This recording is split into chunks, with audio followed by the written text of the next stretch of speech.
Hello friend, board exam गुरु में आपका स्वागत है। आज लेकर आए हुए हैं मॉडल पेपर हिस्ट्री का सेट 4 लेकर आए हुए हैं, जो हर साल इसमें से 10 से 15 क्वेश्चन लड़ता है, हर साल लड़ता है, क्योंकि यह 2025 के पर आधारित है। तो चलिए हम लोग सीधा डायरेक्ट अपने ऑब्जेक्टिव की ओर बढ़ते हैं। क्वेश्चन फर्स्ट नंबर क्वेश्चन कह रहा है, हड़प्पा संस्कृति आधारित थी। जो हड़प्पा संस्कृति किस पर आधारित थी? व्यापार पर, कृषि पर, पशुपालन पर कि शिकार पर? तो जो हड़प्पा सभ्यता की जो संस्कृति थी वो आधारित है कृषि पर, ऑप्शन नंबर बी। दूसरा नंबर क्वेश्चन कह रहा है, हड़प्पा सभ्यता के लोग किसकी उपासना करते थे? जो हड़प्पा सभ्यता के जो लोग थे उपासना किसकी करते थे? तो लोग मार्त देवी की उपासना करते थे, ऑप्शन नंबर सी। तीसरा नंबर क्वेश्चन को देखते हैं, हड़प्पा सभ्यता का स्वरूप क्या है? जो हड़प्पा सभ्यता था उसका स्वरूप क्या था? ग्रामीण सभ्यता था कि शहरी सभ्यता था कि भोजन संग्राहक सभ्यता कि कबीलाई सभ्यता? तो हड़प्पा सभ्यता का स्वरूप था शहरी सभ्यता, ऑप्शन नंबर बी। यहाँ से हर साल सवाल 10 से 15 सवाल टकराते हैं, क्योंकि हम भी एग्जाम दिए थे। यहाँ से कम 15-20 सवाल यहीं से टकराए थे, क्योंकि हम भी यही पढ़े हुए थे। तो आप लोग भी सोचे कि आप लोग को भी कोई मतलब सेट करवा दे। तो चलिए 4 नंबर क्वेश्चन देखते हैं, हड़प्पा सभ्यता का सबसे बड़ा नगर कौन है? तो सबसे बड़ा नगर आप लोग पढ़े होंगे मोहनजोदड़ो है हड़प्पा सभ्यता का। मोहनजोदड़ो का खोज 1922 ईस्वी में हुआ था, रखाल लक्ष्मण ने किया था। और हड़प्पा सभ्यता का खोज 1921 ईस्वी में दयाराम साहनी ने किया था। 5 नंबर क्वेश्चन का रहा है, स्तूप संबंधित है। स्तूप जो है ना वो संबंधित किससे है? स्तूप जो है ना वो संबंधित है बौद्ध धर्म से। स्तूप किससे संबंधित? अब 6ठा नंबर क्वेश्चन देखते हैं, हड़प्पा का उत्खनन किया था। हड़प्पा का उत्खनन किसने किया था? दयाराम साहनी ने किया था। कब किया था? 1921 ईस्वी में किया था हड़प्पा सभ्यता का उत्खनन। उसके बाद है 7 नंबर क्वेश्चन का रहा है, हड़प्पा सभ्यता के मुहर किस चीज़ की बनी थी? तो हड़प्पा सभ्यता के जो मुहर थे वो कौन सी का बना था? सेलखरी का बना हुआ था हड़प्पा सभ्यता का जो मुहर थी।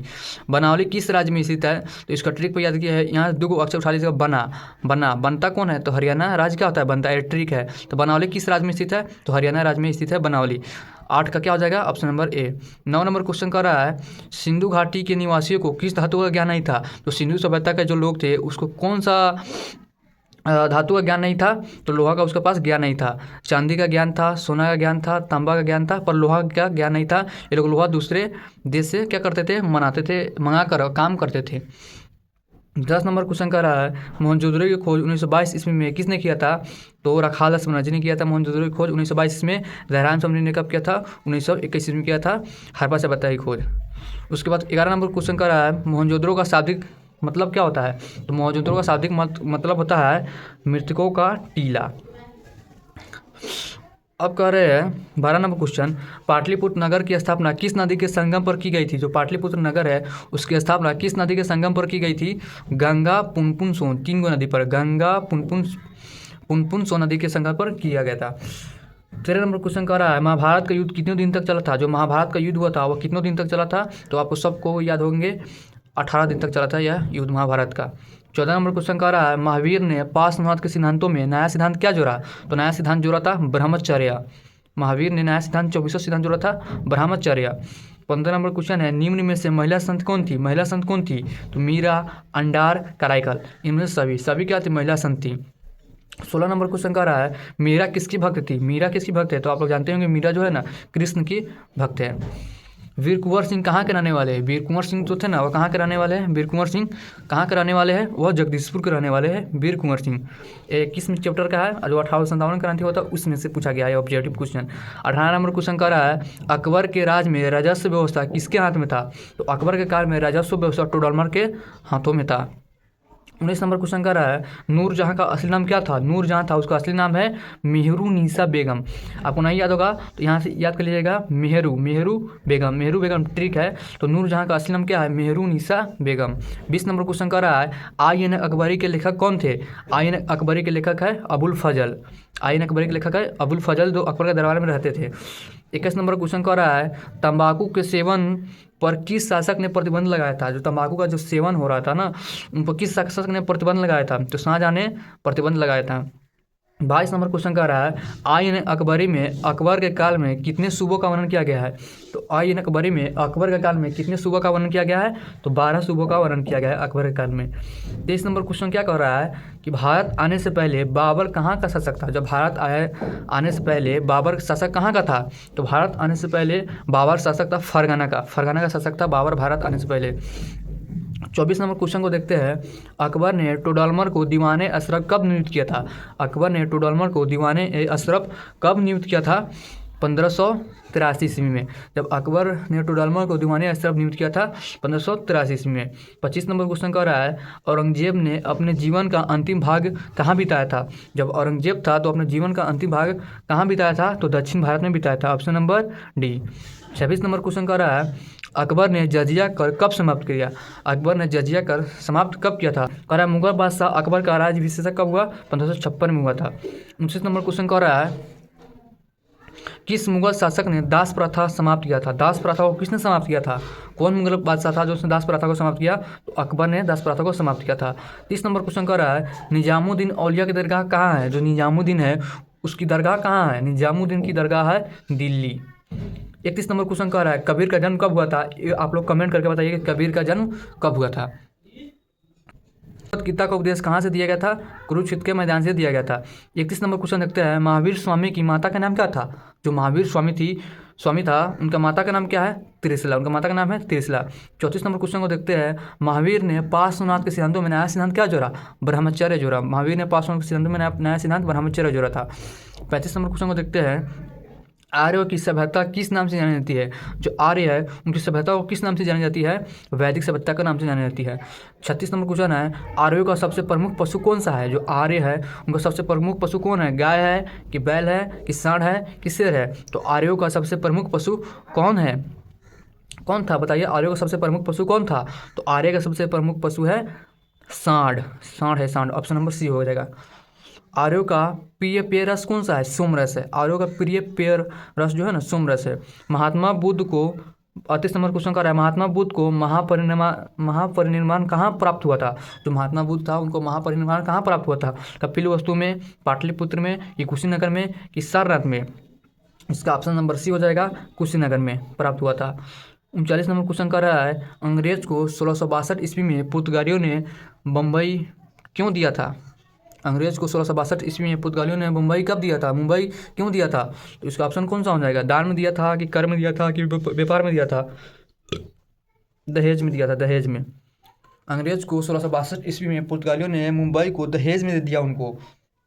40 नंबर क्वेश्चन को देखते हैं अंग्रेज को सुनहरा फरमान किस राज्य से मिला था? अंग्रेज था ना उनको सुनहरा फरमान किस राज्य से मिला था? बंगाल से कि अवध से कि गोलकुंडा से कि झांसी से? तो सुनहरा फरमान उसको गोलकुंडा से मिला था। 41 नंबर क्वेश्चन को देखते हैं किस अंग्रेज को बंगाल का टाइगर कहा जाता है? कौन सा अंग्रेज है जिसको बंगाल का टाइगर कहा जाता है? Lord Wellesley. लॉर्ड वेलेस्ली जो है ना इनको बंगाल का टाइगर कहते हैं। लॉर्ड वेलेस्ली को बंगाल का टाइगर कहते हैं। 42 नंबर क्वेश्चन को देखते हैं किस युद्ध के उपरांत ईस्ट इंडिया कंपनी को बंगाल, बिहार या उड़ीसा की दीवानी प्राप्त हुई थी? किस युद्ध के उपरांत ईस्ट इंडियन कंपनी को बंगाल, बिहार, उड़ीसा की दीवानी प्राप्त हुई? प्लासी युद्ध के बाद, कि बक्सर युद्ध के बाद, कि पानीपत के युद्ध के बाद, कि हल्दीघाटी के युद्ध के बाद? ऑप्शन नंबर हो जाएगा बी। बक्सर जब बक्सर का युद्ध हुआ था ना उसी में बिहार, उड़ीसा और बंगाल क्या हो दीवानी प्राप्त हुई थी। 43 नंबर क्वेश्चन कह रहा है सहायक संधि का प्रणेता कौन था? जो सहायक संधि था उनका प्रणेता कौन था? Lord Wellesley. सहायक संधि का प्रणेता जो था वो लॉर्ड वेलेस्ली था। उसके बाद 44 नंबर क्वेश्चन कह रहा है 1857 के विद्रोह का पहला सिपाही कौन था? जो 1857 का जो विद्रोह हुआ था उसका पहला सिपाही कौन था? तो 1857 का विद्रोह का पहला सिपाही था मंगल पांडे। मंगल पांडे के नेतृत्व में 1857 क्रांति का क्या हुआ था? विद्रोह हुआ था। 45 नंबर क्वेश्चन कर रहा है कानपुर में 1857 के विद्रोह के नेता कौन थे? तो कानपुर से कौन 1857 का विद्रोह कर रहे थे? कानपुर से नाना साहब कर रहे थे कानपुर से। 46 नंबर क्वेश्चन कर रहा है 1882 ईस्वी में शिक्षा पर हंटर कमीशन की नियुक्ति किसने की थी?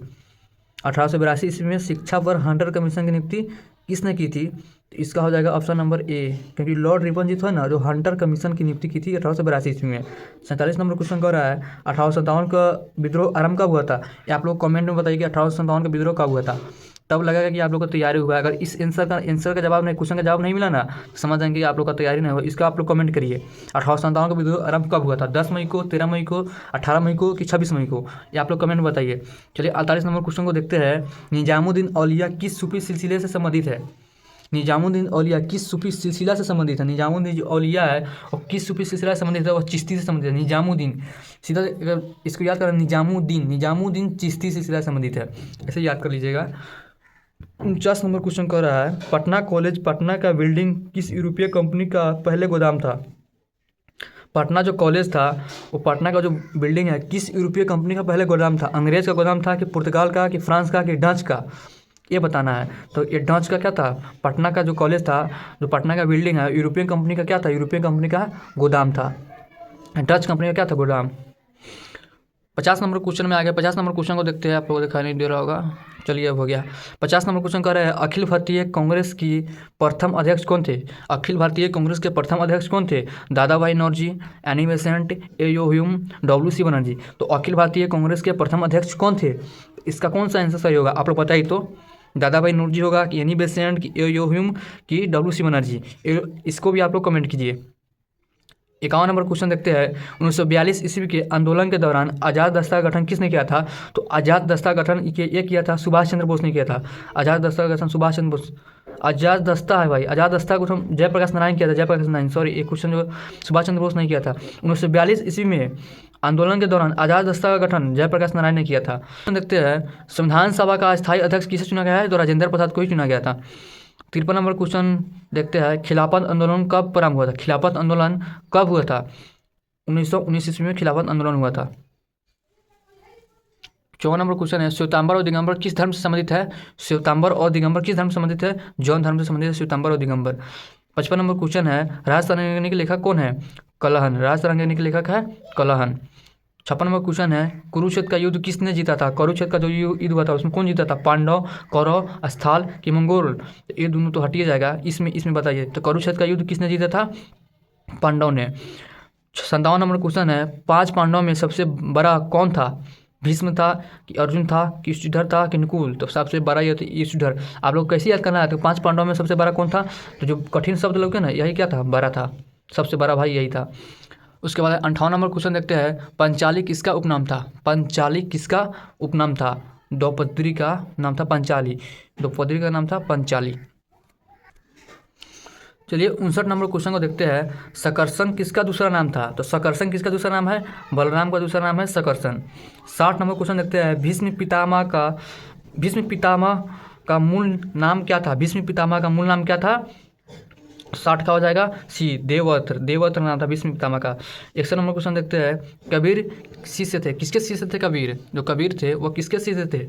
61 का क्या हो जाएगा, ये भी हो जाएगा डी, श्रीरंगम के। हाँ श्रीरंगम के थे, श्रीरंगम के। कबीर किसके शिष्य थे, श्रीरंगम के। ये नहीं होगा, श्रीरंगम नहीं होगा। कबीर किसके शिष्य थे, कबीर रामानुज के, नानक के, रामानंद के।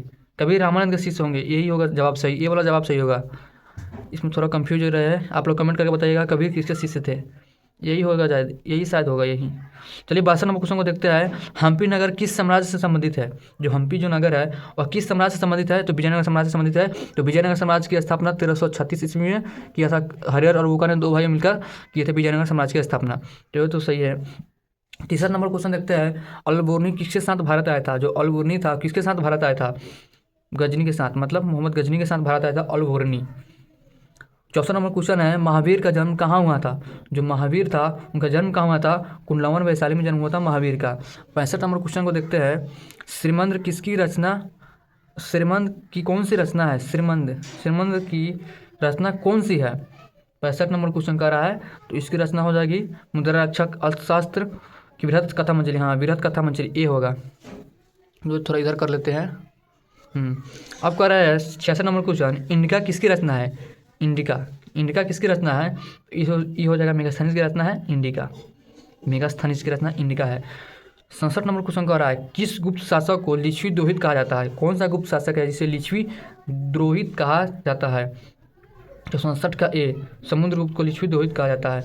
68 नंबर क्वेश्चन कहता है गुप्त काल में हसित सेना के प्रधान को क्या कहते हैं। जो गुप्त काल में हसित सेना के प्रधान को क्या कहते हैं, महापिलुपति। गुप्त काल में हस्ती सेना, इसको ट्रिक्स याद कीजिएगा, यहाँ से पकड़ लीजिएगा हस्ती सेना को और महापिलुपति को धाकर रट लीजिएगा। हस्ती सेना महापिलुपति, हस्ती सेना महापिलुपति, ऐसे याद कीजिएगा। ये सारा क्वेश्चन याद हो जाएगा ऐसे। 59 नंबर क्वेश्चन कह रहा है विजयनगर के स्थानीय मार देवी कौन सा। विजयनगर का स्थानीय मार देवी था पंपा देवी। पंपा देवी विजयनगर साम्राज्य की स्थानीय मार देवी थी। बीजक किसका उपदेश है? 70 नंबर क्वेश्चन कर रहा है, बीजक में किसका उपदेश संग्रहित है? बीजक में, तो बीजक में किसका उपदेश संग्रहित है? कबीर का उपदेश संग्रहित है बीजक में। 71 नंबर क्वेश्चन कर रहा है, दिल्ली के किस सुल्तान को लाख बॉक्स कहा जाता है? दिल्ली का कौन सुल्तान है जिसको लाख बॉक्स कहा जाता है? दिल्ली का कौन सुल्तान है जिसे लाख बॉक्स कहा जाता है? ये लोग बताइए, आप लोग कमेंट में इसको बताइए, लाख बॉक्स किसे कहा जाता है? 72 नंबर क्वेश्चन को देखते हैं, लाख बॉक्स का अर्थ क्या होता है? लाखों को मारने वाला, कि लाखों को बचाने वाला, कि लाखों का कर बढ़ाने वाला, कि लाखों को दान करने वाला? लाख बॉक्स का अर्थ क्या होता है? तो लाखों का दान करने वाला लाख बॉक्स। तो लाखों का दान करने वाला कौन था? अलाउद्दीन था, कि कुतुबुद्दीन ऐबक था, कि इल्तुतमिश था, कि बलबन था? ये आप लोग कमेंट में बताइए। 71 नंबर क्वेश्चन का जवाब आप लोग कमेंट में कीजिएगा। 73 नंबर क्वेश्चन कह रहा है, कबीर के उपदेश का संग्रह किस ग्रंथ में मिलता है? कबीर के, आप लोगों को दिखाई नहीं दे रहा होगा, कैमरा पर ध्यान नहीं दिए थोड़ा। चलिए, कबीर के उपदेश का संग्रह किस ग्रंथ में मिलता है? बीजक में, गुरु ग्रंथ साहिब में, गीता गोविंद में, कि हर्षचरित में?